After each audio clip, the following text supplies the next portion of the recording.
Assalamualaikum ya akhi ya ukhti. Dan ketahuilah bahwa keselamatanmu di dunia dan di akhirat ada pada ridho suamimu. Ya, dari mana kabar ini kami dapatkan? Dari yang datang dari Rasulullah sallallahu alaihi wasallam dalam banyak hadisnya. Begitu dimudahkan kunci surga bagi kaum wanita. Kunci surga dimudahkan, disederhanakan bagi kaum wanita. Di hadis yang diriwayatkan Abdurrahman bin Auf radhiyallahu anhu dan lain-lain, riwayat Imam Ahmad, Tirmidzi dan lain-lain. Rasulullah sallallahu alaihi wasallam bersabda, "Idza shallatil mar'atu khamsaha wa shamat syahraha wa hafizat farjaha wa ata'at zawjaha." Apabila seorang wanita sempurnakan sholatnya yang 5 waktu, Ramadannya yang 1 bulan puasa, kemudian dia jaga harga dirinya dengan baik, setelah itu ata'at zawjaha, dia taati suaminya, qilalaha, dikatakan kepada wanita demikian, udkhulil jannah min ayyi abwabil jannati syi'at, masuklah kalian ke dalam surga dari pintu surga manapun kalian mau, masuklah kalian ke dalam surga. Lihat, 4 hal. Sholatnya beres, puasa Ramadannya kelar, apalagi ditambah sholat sunnah, apalagi ditambah puasa sunnah. Jaga harga dirinya sebagai wanita sebagaimana syariat mengaturnya. Setelah itu semua taati suaminya. Ya. Dan kemudian keridhaan Allah Subhanahu wa taala dan murka Allah Subhanahu wa taala. Bagi anak manusia ada pada murka dan ridha orang tua, bukan?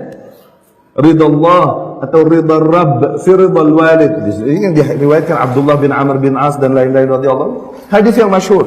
Keridhaan Allah terdapat pada keridhaan kedua orang tua, kemurkaan Allah pada kemurkaan kedua. Tapi bagi wanita, keridhaan dan kemurkaan Allah setelah mereka menikah pada ridho dan murka suaminya. Ya.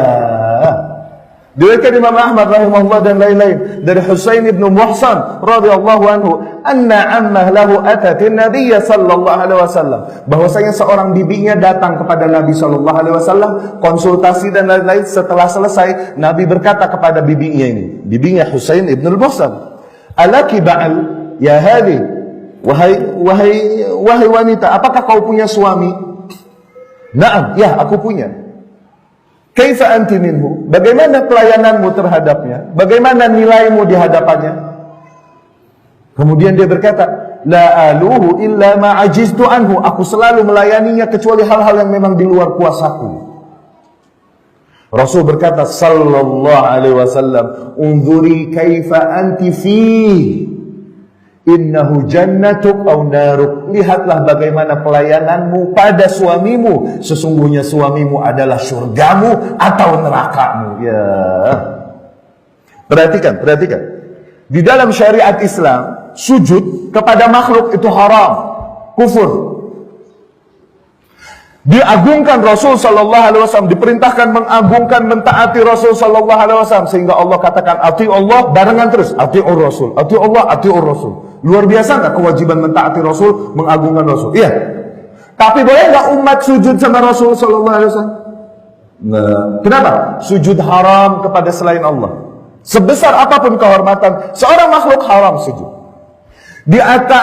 Diperintahkan rakyat untuk mentaati penguasanya. Ati'u Allah wa ati'ur Rasul wa ulil amri minkum. Iya kan? Taati penguasanya, jaga aibnya, doakan kebaikan, sabar kepada kezalimannya dan lain-lain. Diperintahkan, diagungkan sedemikian besar penguasa. Tapi bolehkah sujud, seorang rakyat sujud kepada penguasanya? Boleh? Haram. Diperintahkan anak-anak untuk menghormati orang tuanya. Ya, wabil walidaini ihsana, dan berbuat baik, berbakti kepada orang tua. Wa qadha rabbuka alla ta'budu illa iyyahu wa bil walidaini ihsana. Lihat perintah Allah. Setelah Allah tentukan agar kalian tak boleh beribadah kepada yang lain kecuali hanya kepadaku. Setelah tauhid, Allah perintahkan apa? Birrul walidain wa bil walidaini ihsana. Berbakti, agungkan, taati orang tuamu.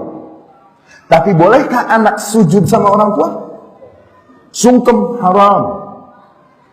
Gak boleh. Kenapa? Gak boleh bersujud kecuali kepada Allah, semulia apapun.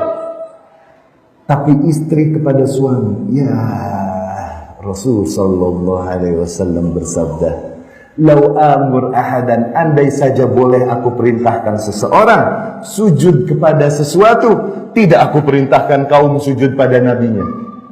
Tidak aku perintahkan rakyat sujud pada penguasanya. Tidak aku perintahkan anak sujud kepada orang tuanya. Niscaya, kalau boleh, nggak boleh. Tapi kalau boleh, aku perintahkan para istri sujud kepada suaminya. Li'idhami haqqihim alaihin. Karena besarnya hak-hak mereka atas istri-istrinya.